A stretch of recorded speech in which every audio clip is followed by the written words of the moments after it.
We're hoping to do our first thong of threat modeling sessions because we've realized that a lot of the conversations we're having with quantum technology companies would be better had if they understood what the potential threats against quantum technologies are.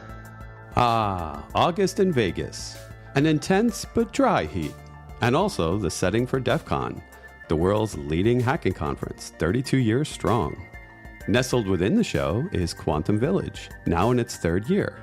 I'll be speaking there once again, and the gang and I will also provide numerous ways you can get hands-on with quantum computing and related security tech and techniques.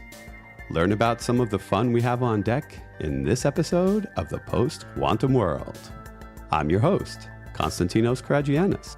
I lead quantum computing services at Protiviti, where we're helping companies prepare for the benefits and threats of this exploding field. I hope you'll join each episode as we explore the technology and business impacts of this post-quantum era. Hacker Summer Camp is once again coming soon if you're listening to this when it posts. Our guests today are the dynamic duo behind DEF CON's Quantum Village. You know them and love them from last year. Mark Carney and Victoria Kumaran. Welcome back. Hello. Thank you very much for having us. Wonderful to be here. Yeah, this is terrific. I'm always excited when summer approaches, and I know I'll be with my black t-shirt wearing brethren and sisters over there. So good times coming.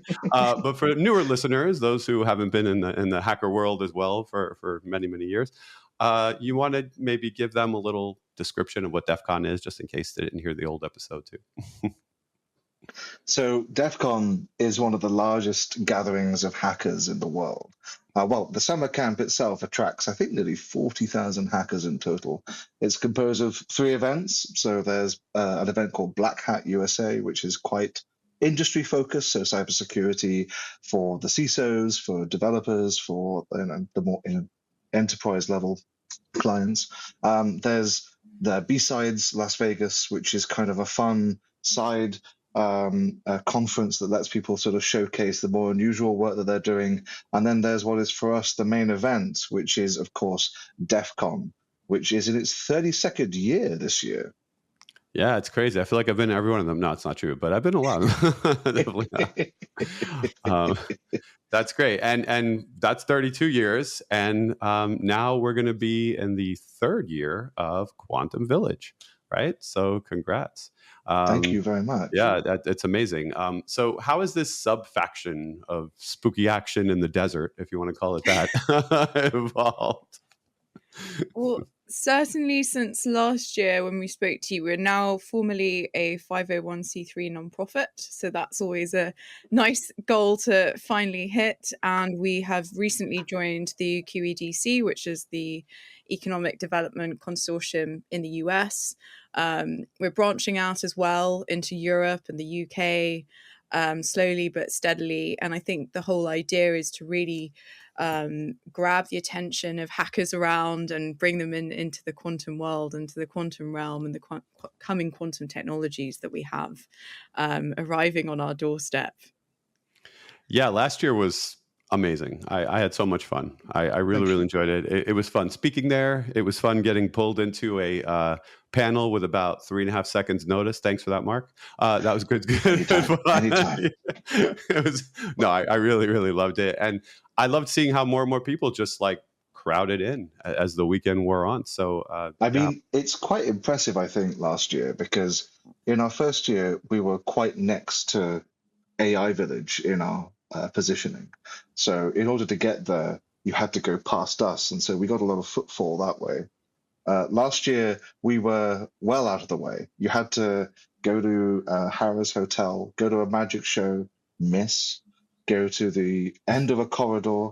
You had to go past exciting villages like Social Engineering Community and Hardware Hacking Village. And then eventually you got to Quantum Village, and we still had a line out the door because of fire regulations and things. We had a queue to get in. This year, we're incredibly central. In fact, we're right opposite the AI Cybersecurity Challenge from DARPA semifinals, which actually should give us even more interested people who are going hey, what's that thing over there? Because they're hacking robots and AI machines and making all sorts of things happen. What's happening in the quantum realm? So hopefully we're going to be able to answer that question for them. Yeah, that's terrific placement. I'm excited about that. And as I believe you tweeted not too long ago, we're not going to have AGI probably without some kind of quantum connection, right? Yeah, I saw that. Yeah, and I kind of agree on that. That's a whole other topic that we can dig into one day. Quantum Is that not what the 3-hour podcast's for, or is that next week? Oh. Yeah, we'll get there eventually. But I love that the synergy is going to be there. And I do think we're going to get more foot traffic. So without me wearing any kind of like weird, showgirl kind of like headdress and walking around trying to get attention, I think the folks will just find us. I mean, if you want to, that's entirely, I'll clean some ceiling. It is Vegas. I could probably hit the ceiling, right? You if I wore can join something. them. You can bring them. Yeah. So yeah, we'll just keep it to our hacker chic that we always wear.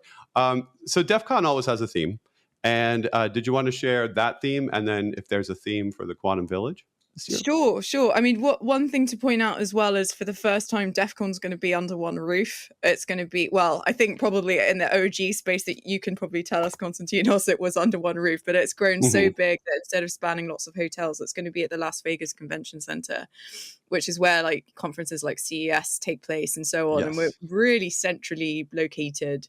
Their theme this year is engage, but also loosely, or their sort of bigger encompassing theme is Y2K. And a lot of people have kind of given us feedback like, what? Like, so retro. But actually for us, fortunately, we were already obviously looking at the Y2Q theme. We've already got the merch of Q Day is coming and so on, which is a bit of a fun stick at everything. And, our theme is going to be from Y2K to Y2Q. And we really see it as a nice avenue for bringing in different technologists from different eras, from different genres into the quantum space, into finding out how it applies to them. Because I think up until now, you have a lot of commercialization, you've got the research, you've got the academics, buzzing with all this stuff that's quantum. But actually in the real world, apart from the sort of 101 guides or, kind of, I don't know, clickbait that's out there isn't too much that's quite tangible for a technologist. There isn't too much for them to get hands on. And I think that's where we're sort of taking that theme and running with it to help people kind of decide what do they want their Y2Q to be. We don't believe it's all doom and gloom.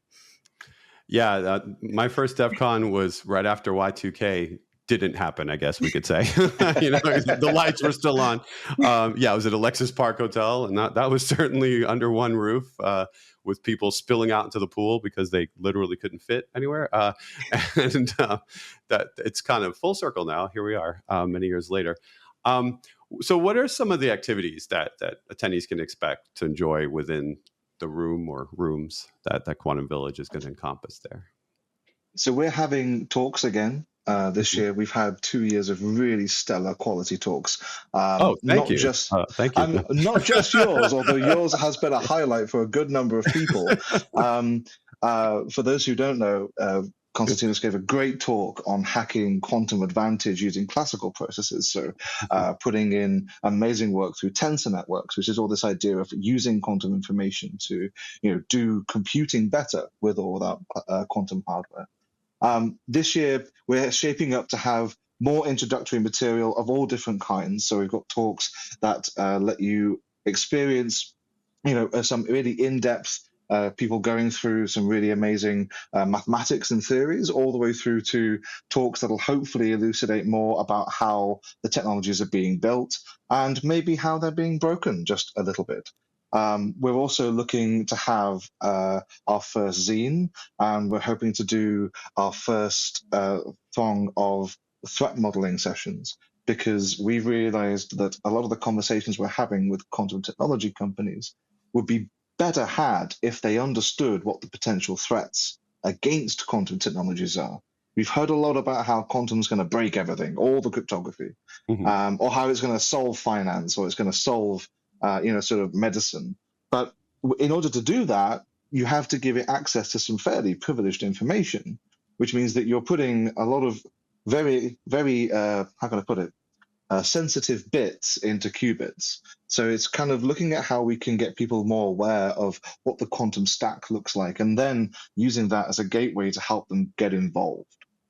Yeah, if there's anything we learned over the years is whenever new technology comes out, a little too much trust is usually put into it somewhere in some level of stack. Web 2.0 is a great example of that. Like when you were finally able to start intercepting the traffic in Web 2.0, you're like, oh, they're passing literally everything.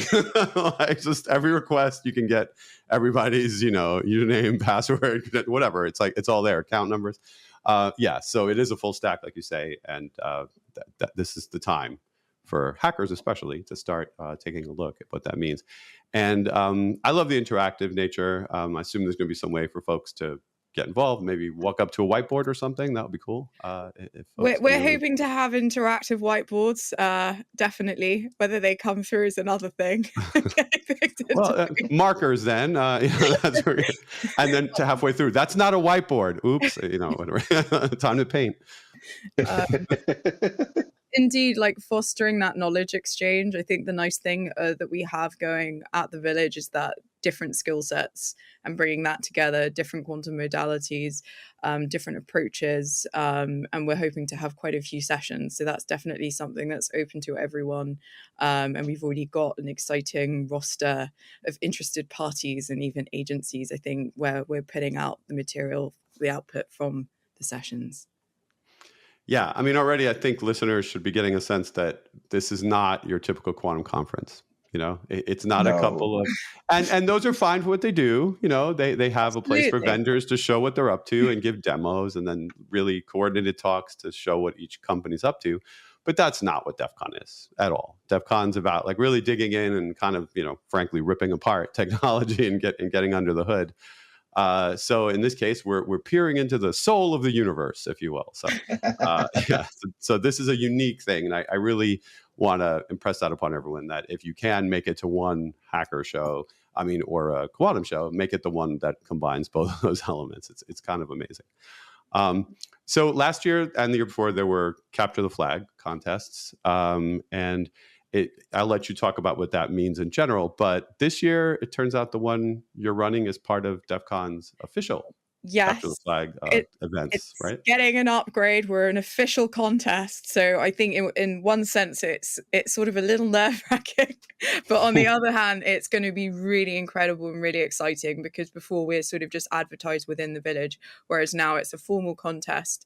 And I think, the stakes are upping. And I think we are expecting even more people who are outside that typical kind of quantum technology sphere to be coming in and peering in. And we're very grateful for our partners within quantum computing companies, quantum communication companies that are also like contributing. We've also got professors, academics that are coming to help support as well. So could you give an idea of what that looks like participating? You can even give an example maybe of what last year looked like and what you hope will change this year. Just something to set the stage for people who've never seen one. Yeah, sure. So a Capture the Flag is kind of how hackers learn in many ways. It's problem-based learning par excellence. So it's essentially you have a game server where you connect, you sign up, you can then log in, you can join a team, you can just go by yourself, and then you're presented with a wall of challenges. And with those, you can decide, hey, I'm going to go for this challenge because it's 10 points, or I'm going to really try it and go for this other challenge, which is 300 points, say. And the idea is the more points, the more difficult it is. And it's all about trying to get flags. So, for example, one thing that we're doing this year for QKD challenges is we're encrypting the flag, which is just a little string that tells you, hey, I was here, I definitely hacked it. We're encrypting the string with a quantum key. Well, it's not quite. It's somewhat simulated. But the idea is that we can give people the sense about what quantum key distribution is really about, so they'll learn by actually doing it. And that's one of the challenges that we're setting up this year. Other things that we're looking at doing are challenges around all areas of cybersecurity with quantum, and also just learning about quantum computing, and a few fun ones as well. Last year we had a picture round where we had, at the time, DALL-E or GPT-4, I think it was, just about, imagine what different physicists would look like. And you could tell how big the data sets were for different popular scientists, because some of them really looked like what we were hoping they would look like. And then others was like, I wonder which one that is. So we've had some real fun with it. So we try and make it really appealing and really engaging. And the idea is that people will just have an interesting and fun experience whilst also learning. So we don't push a textbook, we don't push a particular course or particular Python library. We try to keep it as agnostic as we can, because that way you can learn in a way that suits what you're interested in. And then that will open up, we hope, doors for people to learn even more. Yeah, so if you do that again with the generating the photos, I'm going to give a really super deep, nerdy physics reference right now. Who's the scientist that if you asked the machine to generate an image of him, it would probably be guaranteed to fail? Like, if anyone out there knows, they can write to me. It's a really deep. Maybe I'll give the answer at the end of the show. All right, cool. So now that makes it interactive. Now, speaking of interactive, we're posting this to give folks enough time to make some plans to attend. Is it too late to get involved more interactively? Like, can people hear this, like early-ish mid-July? I guess it'll be like around mid-July, and then say, oh, I want to actually do something at Quantum Village. What can I do? I'm probably too late to like pitch a talk at that point, but they could maybe participate in some other way. Unfortunately, they probably are too late to pitch a talk. Yeah.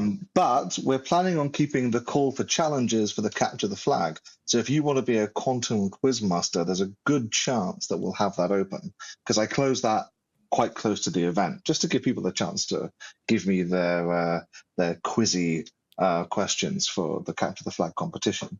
Other ways they can get involved is, of course, coming along, turning up and attending the conference and being part of what is a really lovely community of absolute brilliant technologists who really want to engage with each other and talk about this incredible potential future of technology.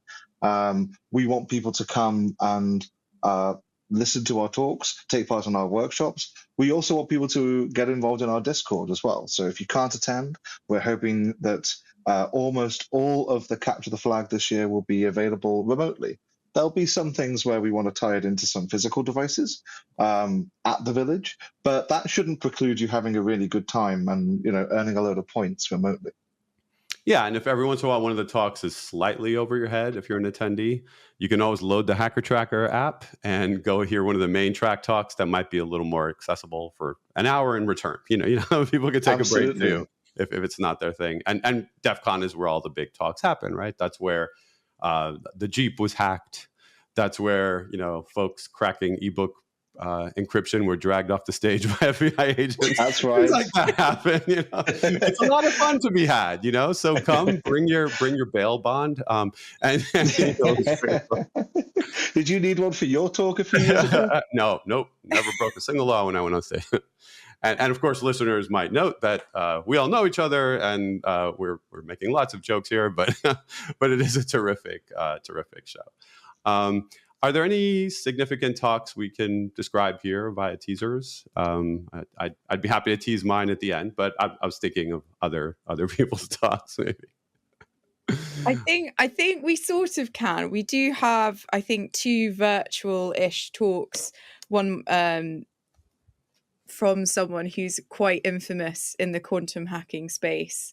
I think it's one of those things that you never know, like life can pop up. So hopefully it'll go smoothly. And then also someone from more the legal perspective. And that's one thing I think to note with our schedule each year, that we do try to come outside of the classic cybersecurity area, outside of the hacking space, come outside of the quantum 101 kind of space, be it on the computing or the quantum information theory.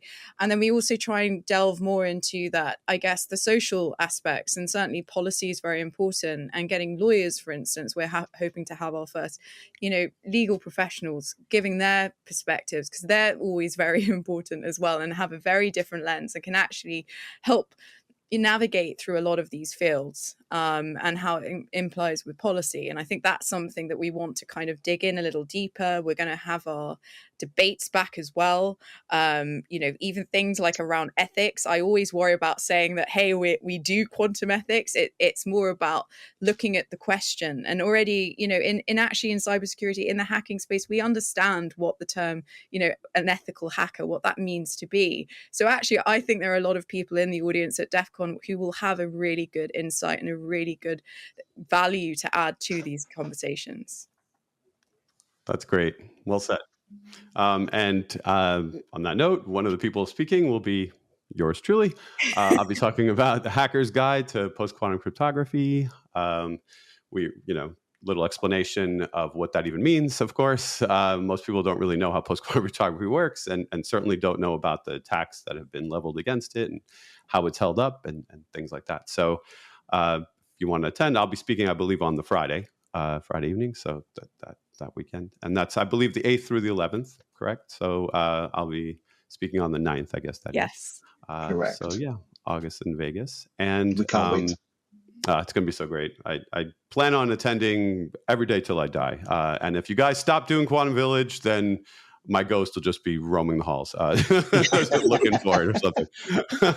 That's what I'm planning on. So I'd love to discuss some of the things you've been putting on the site, on the Quantum Village site, which of course will be in the show notes. Do you want to talk about some of the latest things you've been publishing? You sort of teased at one of them already earlier with the concept of threat modeling. Yeah. So one of the things we published was an opening salvo, if you will, talking about what threat modeling means and trying to aim it at an audience that isn't cybersecurity, but is still quite technical. And a lot of that's actually motivated by, bugs that we've reported and responses that we've had, where we can see that people have a particular view of what they're doing that might be better informed if it could have a slightly wider vision, a wider awareness about what the threats to quantum are. So, we have lots of models like the STRIDE model and the DREAD model and other cybersecurity paradigms, which you can Google and see where they came from. But quantum physicists sitting in a lab tend not to think about that too much. They tend to go much more for, hey, I just want to make this work. I just want to make it work. And so how do we go from having potential issues in, quantum technologies, what will become quantum products, and how do we mitigate those earlier on? And in cybersecurity, we talk a lot about shifting left or left shift for issues. So for those of you unfamiliar, it takes its name from the Kanban board in agile development, where you want to put things for cybersecurity on the design side, on the left-hand side, rather than on the production side, on the right-hand side. And the idea there is it's much harder to fix things in production than it is to fix it whilst you're building it. And so it's also raising the awareness of what is the supply chain in quantum computing. What does that look like? Who are the suppliers? How can we work with them to get better awareness so that we can improve these solutions as they trickle down through the companies and then into actual real product offerings? That's one thing that we're really keen to do. And so the interest we've had from various a few agencies, for a good number of companies, both quantum startups and very large enterprises that we are very much hoping we can talk a lot more about at the event. Nothing's quite set in stone yet, but we're really excited with who's interested in what we're doing, who's coming along to take part. So that's going to be, I think, one of the more interesting outcomes from it, because what we want to do is capture that data and then present it to the community of, quantum technologists and quantum hackers alike, so that a quantum computing company, say, can go, hey, what is our threat model? Well, here's a guideline. Here's what all the hackers at DEF CON 32 thought. And now you can use it as a jumping off point to inform your own activities. Because it's always easier to fix something that's not quite right than it is to start from scratch on a blank sheet. Yeah, that's great. I like to see this kind of stuff. And last year you did the whole thing about other ways that quantum can push fraud potentially. Hmm. In the future, it'd be used in that way. And it just shows you at a glance quickly what that DEF CON ethos really is. Like, okay, we got this technology. What other crazy stuff can we do with it? And potentially dangerous stuff can we do with it? And like, it's better to make the awareness. So yeah, that was one of the things that instantly impressed me back when we first all started talking. It's like, yeah, cool. You're perfectly lifting DEF CON and implanting that entire aesthetic inside of this world. I loved it. So that's why I wanted to be a part. And we have our own little communication channel. Of course, we talk on Signal and what do we talk about on Signal? Well, we talk about Penrose's theory of quantum consciousness. We talked about conservation of energy between universes and the many world interpretation. Stuff like that comes up in there. It's really wild, but Occasionally, yes. Yeah, occasionally. But what are ways that we can make Quantum Village more of a community all year long for like everybody who wants to be part of it? I think absolutely we're available on all the social media channels. We are starting to broaden the scope of the projects that we're doing. So if people want to get involved with threat modeling, if people want to look at our different open source projects and want to contribute or want to take it on to the next level, we are here and ready and waiting. I think one thing as well, just to follow on with what you were saying about DEF CON and the threat modeling, is that if there are, say, quantum physicists listening or people on that quantum computing side, it's like we're really an open space. And as you know, Konstantinos, there's a lot of people from a lot of the really big companies that are already in existence, and it only gets bigger and more powerful with the more people and the different perspectives. And we really want to be that space, hence we do the debates. We're looking at taking that sort of outside of Vegas, because I think Vegas is great, but not everyone wants to go to Vegas. So in between that, we're trying to figure out ways, certainly in the UK as well and in Europe, where there is that demand of like, can you bring this, because I can't go to the desert every year. So we're trying to do that as well. Yeah. You'll be surprised how quickly you get used to 119 degrees Fahrenheit. It's a dry heat. I assure people there's always good air conditioning, but saying that it breaks down. But I always walk and do like a torture walk outside. I'm like, I'm doing this. I'm walking a half hour walk. Yeah, I'm going to see that I'm tougher than this city. Yes. I mean, I'm from a very Celtic English stock, so to give you an idea about quite how white I really am. I was in DC during the eclipse. That's an important word, the eclipse. And I was only outside when the moon was mostly in front of the sun, and I still managed to get sunburn. That's so amazing. I have to be quite careful with the Vegas sunshine. It was like 4% of the sun's rays were hitting you, and you got and I still got sunburn. So sunscreen is your friend. We're certainly in Vegas. Absolutely. And what I want people to realize with everything we just talked about, like the threat modeling, et cetera, this is still a space where you can make a name for yourself. There have been, hundreds of Wi-Fi hackers and, IoT hackers and whatever. This is still a space where, no, you can find something in that stack that's vulnerable. You can, come up with a new approach. So you have to take a look at what's going on in Quantum Village, because that's where these kinds of opportunities are going to rise for folks to rise to stardom. So you have to come and, debate me or come up to the whiteboard if you're brave and write something there for us. That would be terrific. So I just want to emphasize that note. Before I ask you the next question, I'm going to tell everyone which physicist that if you create an image of them, you're going to probably break the machine itself. And that would be Wolfgang Pauli, because he was notorious for the Pauli effect. Anytime he would enter a room where advanced machinery was running, it would just break down and no one knew why. And Pauli was a weird guy and he was into all sorts of stuff like synchronicity and things. But for some reason, the Pauli effect would just destroy hardware. So be careful if you generate an image of Wolfgang Pauli. Just wanted to throw that out there. Is this the other Pauli exclusion principle? Yeah, excluding things from working. So I thought that would be fun to bring up. So what advice would you give folks who want to be quantum hackers, besides what I just said? Go to Quantum Village, obviously. Oh, well, I think that might have to start with checking out our zine, which we'll have available at DEF CON. We're hoping to have a online interactive version as well as a physical copy. And we're still, open for collaborators or companies that want to get involved in that as well, specifically around getting that expertise and that knowledge exchange. I think in terms of for hackers, if they're coming from the classical side, I think there's already a lot of material in terms of education out there. We don't try to kind of reinvent the wheel when it comes to sort of quantum information theory, but we are trying to decrypt some of it, because a lot of it tends to be that kind of vendor pitching, sales pitching, pay to play kind of documents, all very, very dense academic materials that are just simply, it's a lot. You don't always have that time to kind of decrypt it. You want to learn a bit before you want to commit to that. I definitely think that we do have like good videos. I think that we are putting together a list on our website. It should be up by now when this is going out, of resources, because it's something we get asked a lot. And there's a lot of good books that are coming out. I mean, there are books for me by I'm going to forget her surname, but Nicole. She works at NIST. She's a phenomenal professor, and she created a book called Quantum Steampunk. And actually, for someone that's not necessarily convinced with quantum, she goes back a whole era to the whole Victorian era, and she really contextualizes it. I almost want to say it's sort of like a scientist with a soul.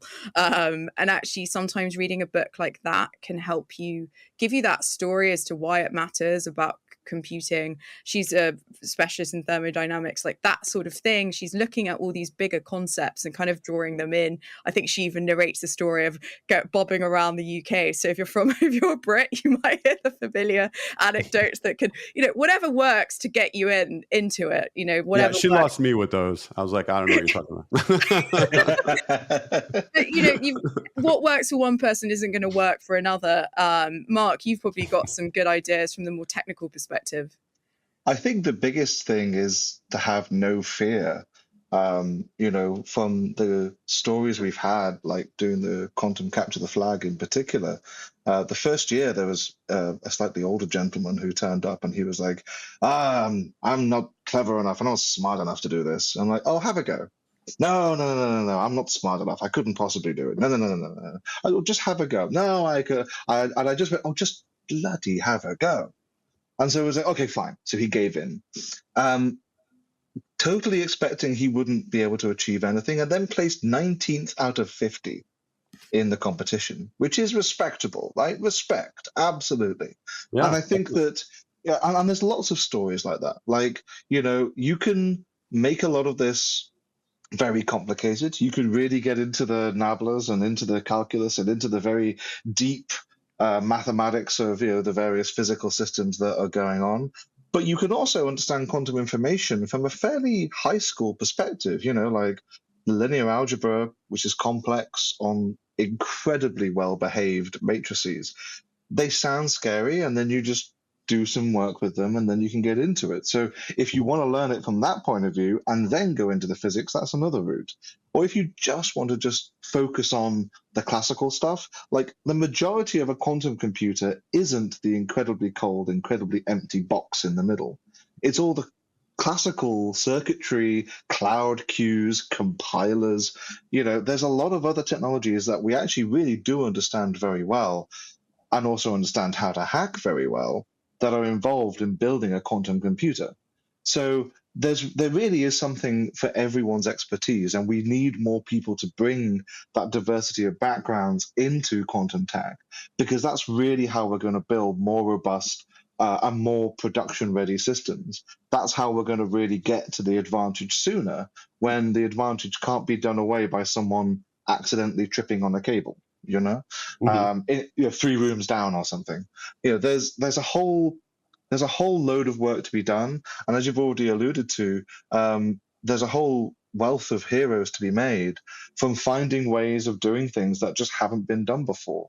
Quantum information has shown us a really new and interesting way of doing computing, right? Which it's so exciting. It's so exciting, and it's so different when you get your head around it, or start to. I always think I'm never doing enough sometimes, but when you start getting your head around it, it's a really exciting way of thinking. So hopefully, if you just start and get into it and go for it, you'll be amazed at where you get to. So I think my big recommendation would be just don't have any fear about it.